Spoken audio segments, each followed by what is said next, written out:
Teman-teman sekalian, Bapak Ibu Saudara-saudari yang terkasih, marilah kita kembali lagi pada kesempatan ini mempersiapkan sedikit waktu untuk mendengarkan sabda Tuhan. Sabda Tuhan kita masih ambil dari Penginjil Yohanes bab 15 ayat 9 sampai 17. Perintah supaya saling mengasihi. Seperti Bapa telah mengasihi aku, demikianlah juga aku telah mengasihi kamu. Tinggallah di dalam kasihku itu. Jikalau kamu menuruti perintahku, kamu akan tinggal di dalam kasihku, seperti aku menuruti perintah Bapakku dan tinggal di dalam kasihnya. Semuanya itu kukatakan kepadamu, supaya sukacitaku ada di dalam kamu, dan sukacitamu menjadi penuh. Inilah perintahku, yaitu supaya kamu saling mengasihi, seperti aku telah mengasihi kamu. Tidak ada kasih yang lebih besar daripada kasih seseorang yang memberikan nyawanya untuk sahabat-sahabatnya. Kamu adalah sahabatku, jikalau kamu berbuat apa yang kuperintahkan kepadamu. Aku tidak menyebut kamu lagi hamba, sebab hamba tidak tahu apa yang diperbuat oleh tuannya. Tetapi aku menyebut kamu sahabat, karena aku telah memberitahukan kepada kamu segala sesuatu yang telah kudengar dari Bapakku. Bukan kamu yang memilih aku, tetapi akulah yang memilih kamu.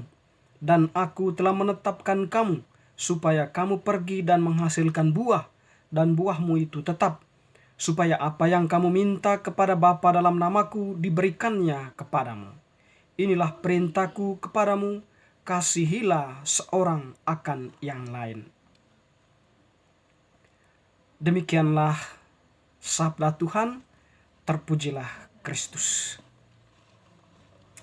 Bapak Ibu, saudara-saudari, teman-teman, sahabat-sahabatku yang terkasih, pada kesempatan ini Penginjil Yohanes mengedepankan kepada kita berkaitan dengan perintah supaya saling mengasihi.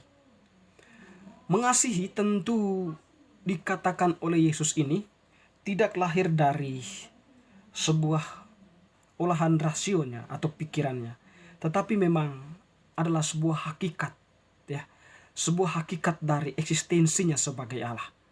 Dengan demikian, ketika Yesus menyampaikan perintah kasih kepada murid-muridnya, itu artinya bahwa dia sedang menempatkan hakikat itu di dalam hati para muridnya, sehingga para murid itu pun menjadi pancaran kasih, ya, melakukan kasih itu kepada setiap orang yang mereka jumpai atau kepada mereka yang membutuhkan belas kasihan mereka. Dan kasih yang disampaikan oleh Yesus ini, ya, tentu berawal dari dirinya sendiri. Bahwa Tuhan Yesus datang ke dalam dunia ini bukan di latar belakangi oleh sebuah pujian yang akan diberikan kepadanya, atau bukan karena Yesus itu ingin dikenal, ya, tetapi karena memang kasihlah yang mendorong dia. Dia mau mengasihi manusia. Dan bahkan tadi dia mengatakan bahwa dia mengasihi manusia dengan mengorbankan nyawanya. Dia tiada kasih yang lebih besar selain kasih seseorang yang mengorbankan nyawanya demi sahabatnya. Tentu di sini Yesus mengatakan dirinya bahwa salib nanti itu menjadi puncak dari persembahan dirinya, puncak persembahan kasihnya kepada Bapa dan kepada manusia sebagai bentuk, ya, hakikat atau sebagai bentuk ungkapan hakikat kepenuhan kasih Yesus, ya, kepada Bapa dan manusia. Dan teman-teman yang terkasih, Yesus, ya, menyampaikan eksistensi kasih ini, ya, dalam relasinya dengan Bapanya. Bapa telah mengasihi aku, demikian juga aku telah mengasihi kamu. Tinggallah di dalam kasihku itu. Jikalau kamu menuruti perintahku, kamu tinggal di dalam kasihku, seperti aku menuruti perintah Bapakku dan tinggal di dalam kasihnya. Artinya bahwa relasi kasih itu, ya, antara Yesus dengan Bapa itu menjadi, atau kita pahami, sebuah relasi kasih hakikat, ya, atau relasi kasih di dalam relasi keilahiannya, ya. Dan relasi ini juga ingin mereka bangun dengan manusia. Oleh karena itu, setiap orang atau perintah saling mengasihi itu sebenarnya Yesus sedang membangun sebuah relasi dengan manusia. Dan dalam konteks ini Yesus memberikan perintah ini kepada para muridnya agar para murid itu nanti sebagaimana Yesus tinggal di dalam Bapa dan Bapa di dalam Dia karena relasi kasih tadi, para murid yang diberikan perintah kasih itu juga nanti ketika mereka melakukan itu berarti para murid itu ada di dalam Yesus dan Yesus pun ada di dalam mereka. Artinya ada sebuah relasi kasih ya, relasi hakikat yang terpancar keluar kepada relasi manusia. Relasi antara manusia, relasi antara Allah dengan manusia. Relasi kasih. Dan tentunya teman-teman yang terkasih, ini merupakan sebuah ajaran yang memang kemudian kasih itu menjadi hukum yang disampaikan oleh Yesus ya.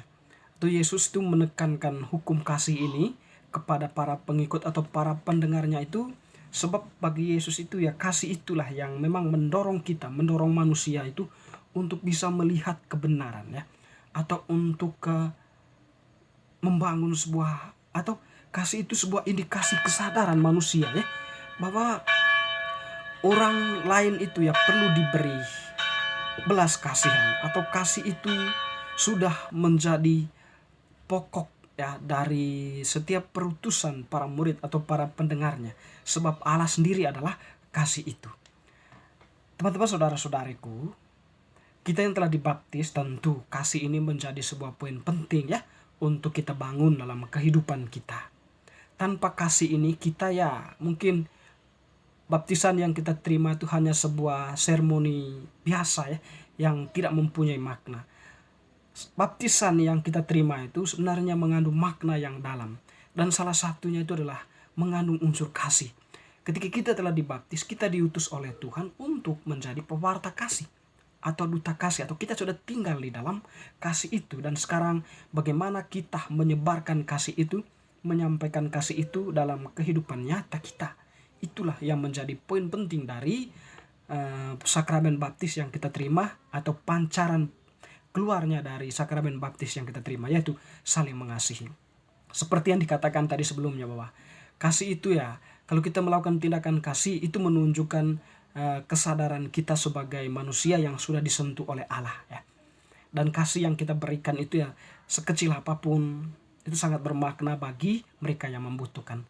Santo Santa dalam gereja kita ya, dalam gereja Katolik sudah membangun kasih ini ya, atau mempersembahkan diri mereka sebagai bentuk kasih kepada mereka, orang-orang yang mereka cintai. Santa Teresa dari Kalkuta misalnya salah satu contoh ya, bagaimana dia merawat orang-orang yang terpinggirkan, tersingkirkan, termarginalkan dari kehidupan sosial. Belas kasihannya atau sentuhan kasihnya ya, membuat mereka hidup, membuat mereka mempunyai jiwa kembali, membuat mereka mempunyai makna hidupnya kembali, membuat mereka menemukan arti hidupnya kembali. Dan tentunya bahwa di balik ke perbuatan kasih Santa Teresa ini ada sentuhan Allah yang telah menyentuh dirinya ya. Dan tentunya juga bahwa sentuhan kasihnya itu benar-benar lahir dari hatinya yang paling dalam sehingga menghasilkan buah yang begitu melimpah. Orang-orang kemudian menjadi atau menemukan makna kehidupannya. Kecil sekali kasih yang diberikan oleh Santa Teresa katanya ya, tetapi itu sangat bermanfaat bagi mereka yang membutuhkannya. Bapak Ibu saudara-saudari yang terkasih, mari kita ya belajar banyak tentang kasih ini ya dari tokoh-tokoh orang kudus dalam gereja kita, Santa Teresa, dan tentu dari Tuhan sendiri ya, di mana dia sudah mengorbankan dirinya karena kasihnya kepada manusia. Sepenuh hatinya dia rela menyerahkan dirinya hanya karena dia mengasihi manusia. Pancaran-pancaran kasih juga dialami oleh orang-orang kudus kita yang kita kenal dalam gereja kita. Kita pun sebenarnya sudah berada dalam garis ini, hanya kita sudah sadar atau tidak. Maka pada kesempatan ini penginjil Yohanes mengingatkan kembali kita akan perintah kasih ini yang sudah disampaikan oleh Tuhan kepada kita semua. Semoga kita semakin diteguhkan dalam iman kita untuk mengasihi, untuk memaknai hidup ini ya, memaknai hidup diri kita sendiri dengan pancaran kasih, dan juga memaknai hidup orang lain dengan sentuhan kasih yang kita berikan. Sekecil apapun kasih yang kamu berikan sangat berarti bagi orang yang membutuhkannya. Semoga